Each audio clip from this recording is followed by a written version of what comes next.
ఈరోజు మనం ఇండియాలో ఉండే ఎయిర్పోర్ట్స్ రెవెన్యూ మోడల్ ఒకసారి చూద్దాం. అసలు ఈ ఎయిర్పోర్ట్స్ కన్స్ట్రక్ట్ చేయడానికి ఎంత అవుతుంది, దాన్ని మెయింటైన్ చేయడానికి ఎంత అవుతుంది, అసలు వీళ్ళు రెవెన్యూ ఎలా జనరేట్ చేస్తున్నారు, వీళ్ళకి ఎన్ని టైప్స్ ఆఫ్ రెవెన్యూస్ ఉన్నాయి అనేది ఒకసారి మనం చూద్దాం. ఇండియాలో ఉండే ఎయిర్పోర్ట్లన్నీ ఎవరు కంట్రోల్ చేస్తున్నారు అని చూసుకుంటే, airport authority of India almost 100+ చిన్న చిన్న ఎయిర్పోర్ట్స్ని కంట్రోల్ చేస్తుంది. ఇక అదానీ జిఎంఆర్ వచ్చేసి చాలా పెద్ద ఎయిర్పోర్ట్స్ని కంట్రోల్ చేస్తున్నాయి. అవి అదానీ వచ్చేసి ముంబై, అహ్మదాబాద్, లక్నో, అండ్ జిఎంఆర్ వచ్చేసి ఢిల్లీ, హైదరాబాద్, గోవా, బీదర్ ఇలాంటి ఎయిర్పోర్ట్స్ని వాళ్ళు కంట్రోల్ చేస్తున్నారు.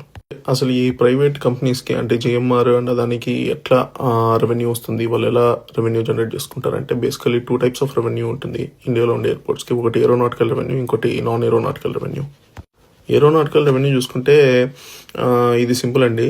ఇప్పుడు వాళ్ళు టెర్మినల్ని డెవలప్ చేస్తారు అండ్ టెర్మినల్ని కూడా రెంట్ ఇస్తారు ఎయిర్లైన్స్కి. సో ఎయిర్లైన్స్ ఆ ల్యాండింగ్ ఛార్జెస్ని, పార్కింగ్ ఛార్జెస్ని, ప్యాసింజర్ సర్వీస్ ఫీస్ని కలెక్ట్ చేస్తుంది అండ్ యూజర్ డెవలప్మెంట్ ఫీ కూడా కలెక్ట్ చేస్తుంది. ఈ యూడిఎఫ్ అంటే బేసికలీ ఇది మన టికెట్ కొన్నప్పుడు ఈ యూడిఎఫ్ కూడా యాడ్ చేస్తారు యూజర్. ఇక రెండో టైప్ ఆఫ్ ఇన్కమ్ చూసుకుంటే ఇది నాన్ ఏరోనాటికల్ రెవెన్యూ అండి. ఇది వెరీ ఇంపార్టెంట్, ఎందుకంటే ఇది ఏరోనాటికల్ రెవెన్యూ కన్నా ఎక్కువ అమౌంట్ని జనరేట్ చేస్తుంది. ఎందుకంటే దీనిలో చాలా వరకు ప్రాఫిట్స్ ఎక్కడి నుంచి వస్తాయంటే రెంట్స్ ద్వారా వస్తాయి. డ్యూటీ ఫ్రీ షాప్స్ కానీ, రెస్టారెంట్స్ కానీ, రీటైల్ అవుట్లెట్స్ కానీ వీళ్ళు ఎక్కువ రెంట్ కలెక్ట్ చేయడం వల్ల బహుశా నాకు తెలిసినందుకే ఎయిర్పోర్ట్స్లో ఒక చాయ్ తీసుకున్న, ఒక ఇడ్లీ, సమోసా లేదా ఏదైనా దోశ తీసుకున్నా కానీ అంత హై ఛార్జ్ చేస్తుంటారు మన యూజర్స్ దగ్గర.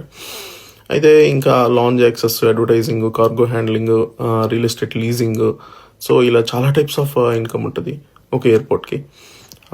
ఇప్పుడు పెద్ద ఎయిర్పోర్ట్స్ చూసుకుంటే ఢిల్లీ కానీ, ముంబై కానీ, హైదరాబాద్ కానీ వాళ్ళకి 40 to 60% ఆఫ్ ద రెవెన్యూ ఈ నాన్ ఏరోనాటికల్ సెగ్మెంట్ నుంచి వస్తుంది. అసలు జిఎంఆర్ ఆర్ అదానీ లాంటి కంపెనీలకి హైదరాబాద్ లాంటి ఒక ఎయిర్పోర్ట్ని డెవలప్ చేయాలంటే ఇనిషియల్గా ఒక 3,000 కోట్లు అవసరం అవుతుందండి.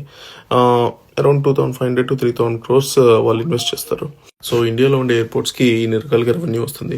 ఈ రెవెన్యూ అంతటిని కూడా వాళ్ళు మళ్ళీ రీఇన్వెస్ట్ చేస్తూ ఉంటారు. అంటే రన్వేస్ని డెవలప్ చేయడానికి కానీ, కొత్త టెర్మినల్స్ కట్టడానికి కానీ, ఇన్ఫ్రాస్ట్రక్చర్ డెవలప్ చేయడానికి కానీ, కొత్త సర్వీసెస్ని అప్గ్రేడ్ చేయడానికి కానీ వచ్చిన రెవెన్యూ అంతా కూడా వాళ్ళు రీఇన్వెస్ట్ చేస్తూ ఉంటారు. అలానే కొంత పార్ట్ని ప్రాఫిట్గా తీసుకుంటారు. సో ఒక 3,000 కోట్లు ఉంటే ఇది మంచి వ్యాపారమే అండి. ఈ యూడిఎఫ్ ఛార్జెస్ మాత్రం రీసెంట్ టైమ్స్లో ఒక 3 to 4 times పెంచారు. 2020 అండ్ 2025 కంపేర్ చేసుకుంటే ఈజీగా ఒక 3-4 times పెరిగింది. 2020లో ఒక 80 crores ఉండే యూడిఎఫ్ రెవెన్యూ 2025 వచ్చేసరికి ఆల్మోస్ట్ 1,000 crores పెరిగింది. మరి ఎందుకు ఇంత భారీగా పెంచారో దానిపైన ఒక సరైన డేటా లేదు. యూడిఎఫ్ అంటే ఏం లేదండి, బేసిక్గా ఇప్పుడు మనం రోడ్ మీద వెళ్తున్నప్పుడు ఎలాగైతే టోల్ కడతామో మనం ఎయిర్పోర్ట్స్ యూజ్ చేసుకుంటున్నందుకు మనం ఒక టోల్ కడుతున్నట్టు అనమాట ఈ యూడిఎఫ్ అంటే. ఎనివే ఇది ఇండియన్ ఎయిర్పోర్ట్స్ యొక్క రెవెన్యూ మోడల్. మీకేమనిపించిందో కమెంట్ చేయండి. Thanks for watching the video.